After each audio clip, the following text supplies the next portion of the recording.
With her Apra talk, Jennifer McCormick will tell the story of how she and a few pioneering colleagues helped to build the analytics program at the University of Washington, and how communication, curiosity, perseverance, and a strong entrepreneurial attitude are essential traits to facilitate change.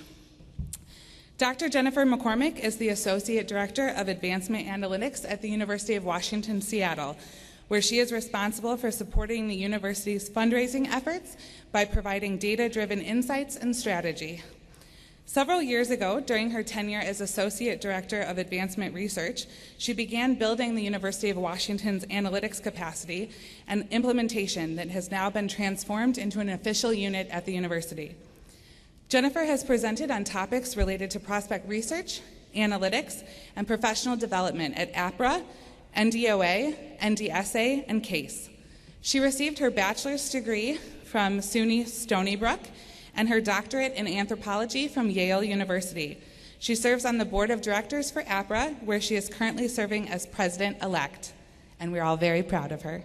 Please welcome Jennifer McCormick.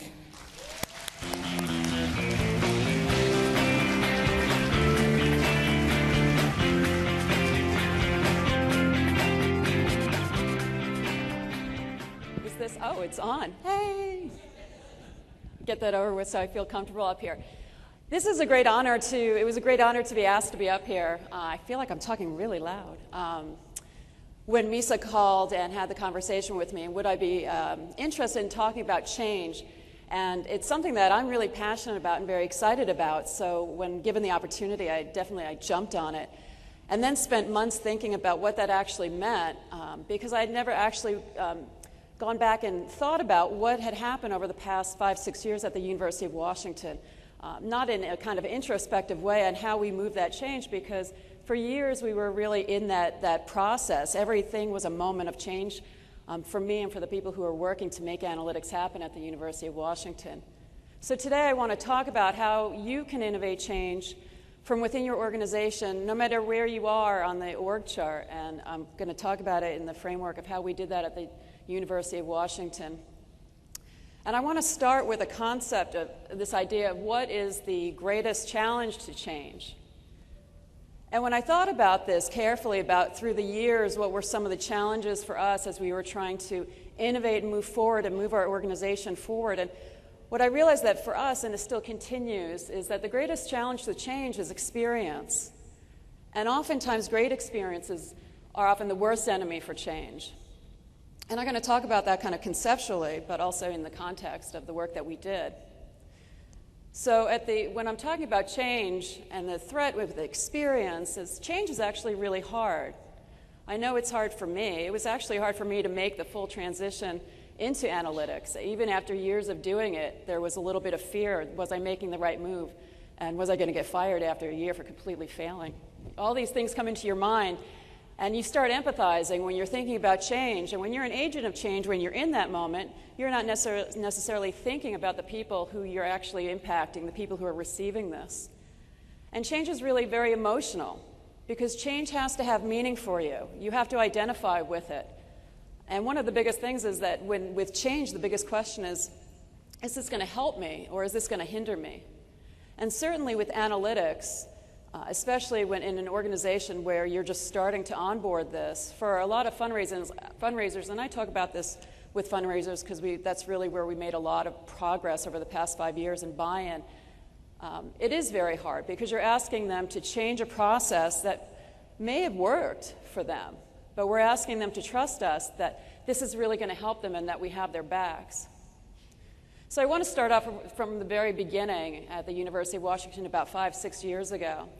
And a small group of us that from the prospect development side, from annual fund, from alumni association, and from information management and reporting, were very interested in how we could raise the profile of analytics at the University of Washington.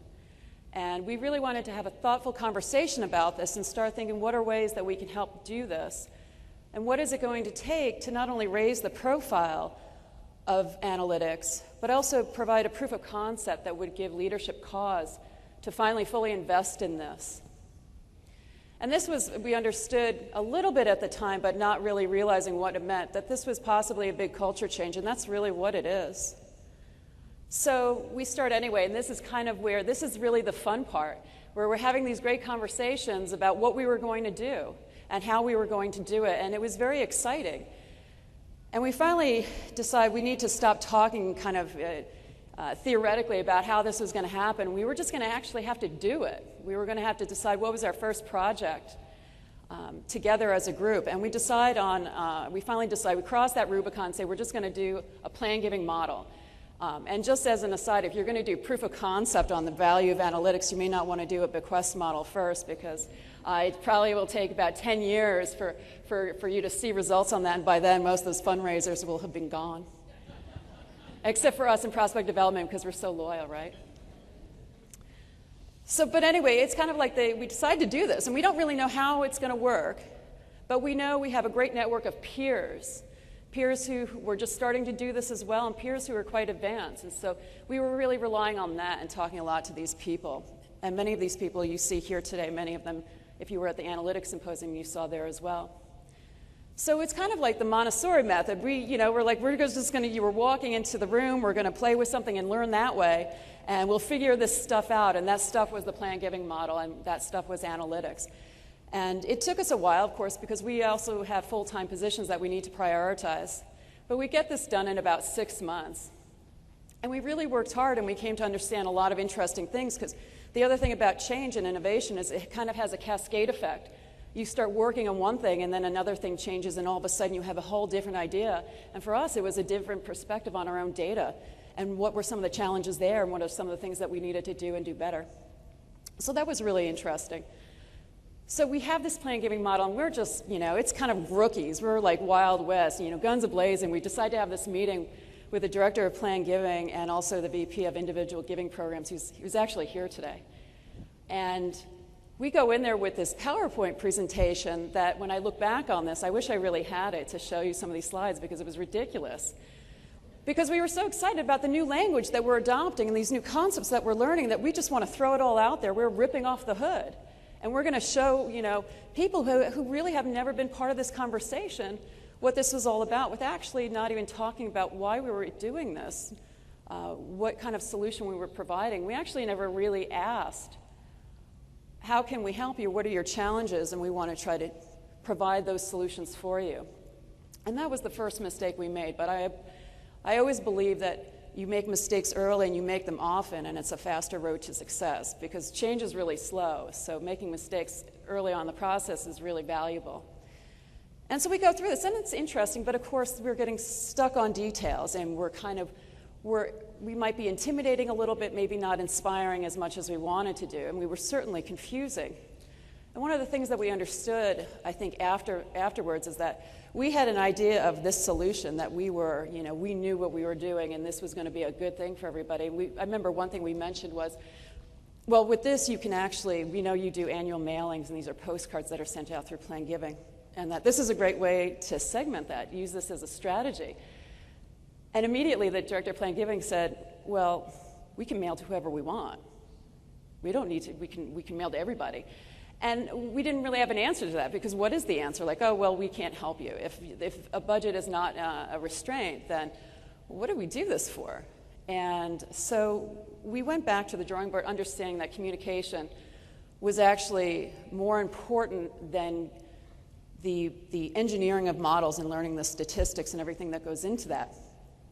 And we were trying to figure out, well, how is this going to work? Because we really need to get people to buy into this and really get excited about it. And one thing, because I work very much in the major gift world side of things, is that as we were preparing for the next campaign, we knew from units that as they were deciding on their goals for the next campaign, that plan giving was going to play a larger percentage of the goals. And how was that going to happen? And one of the ways we thought we could do to help plan giving, and that plan giving at the University of Washington is a central unit like we are in prospect development, is they also have to have the conversations with these units about who their plan giving prospects are and how they can actually, what can they do?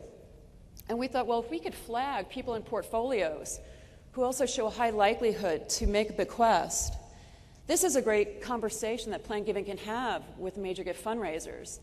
And not just in their portfolios to say, you may also want to think about a plan giving conversation because we know that they should be, but also in prospect pools. And this is what really started to stick and resonate with them. Another thing I might add too with change and going back to this concept of experience is that you also have to understand the way they do business and what they are familiar and comfortable with. And in plan giving, they have tried and true variables that are very well trusted, and I think we know many of them: loyalty, giving 15 out of 20 years, whether or not you have children, multiple properties. These things are the common language in plan giving when they're looking at prospects, and we started introducing new things that they never thought about. And that was a very uncomfortable moment because it kept going back and asking, well, why is this here? Why are these variables in there? And so we really realized that we had to start speaking more the language in order to make a shift, to speak our own and get them comfortable with that. But things started being, we're starting to gain a little bit of momentum, and we go on to build more models in-house. But I think the real rubber hit the road a couple of years later during the course of a comprehensive screening, and we contract with a vendor, and they help us, and they build a major gift model. And we have to roll this out to all these units, and it's really important that we keep them focused on the people who are not only highest capacity, but also we want to make sure out of thousands that they're focusing on the people who have a high likelihood to give. Because in an organization, some schools have almost 10,000 prospects in their pool, and they have a very finite amount of time in the discovery process. And so we really have to nail this, and we have to do a good job, and we also have to make sure that they trust us. And so we go forward, we know we have to do better storytelling, and we have to use anecdotes. We have to reach out to peers and get their success stories. So as you're innovating, as you're changing, you may not have your stories of success yet, but other people do, and you really need to rely on that. So reach out, you always should, and get those. And we did get a few. And we were telling these stories, and we were actually introducing better visualizations that made the data that we were presenting and the insights a lot more catchy and eye-popping, that they would focus on that and not get caught in the weeds. And one of the things that we did was we just simply showed a table that we just used colors on. And we actually used purple and gold because we're Huskies. And the people who were highly rated and people who had a high inclination, according to this model, we just put in a banded in gold because we wanted people to look at this. And at the time, our vice president of constituency programs, who manages all the chief advancement officers across units, was joining us on all of this. And the great thing about him is that he doesn't need to understand the details of this, but he was sold on it. He really knew the value of this, and he was supporting us. And he sees these reports as we're going through them, and he's really excited, and he starts branding this, and he calls it the gold zone. And every people in my organization know this, and we didn't do this. He did this. He just said, this is the gold zone. And every meeting we went into, you have to focus on the gold zone. That's where you don't look at anything else, the gold zone. And it became the language all of a sudden, the gold zone, that people even today, years later, will call and say, I just want to see my prospects in the gold zone. And this wasn't something that we did, and this was an advocate who was catching on to the work that we were doing and starting to use his own language, and then all of a sudden it starts broadening out to everybody else.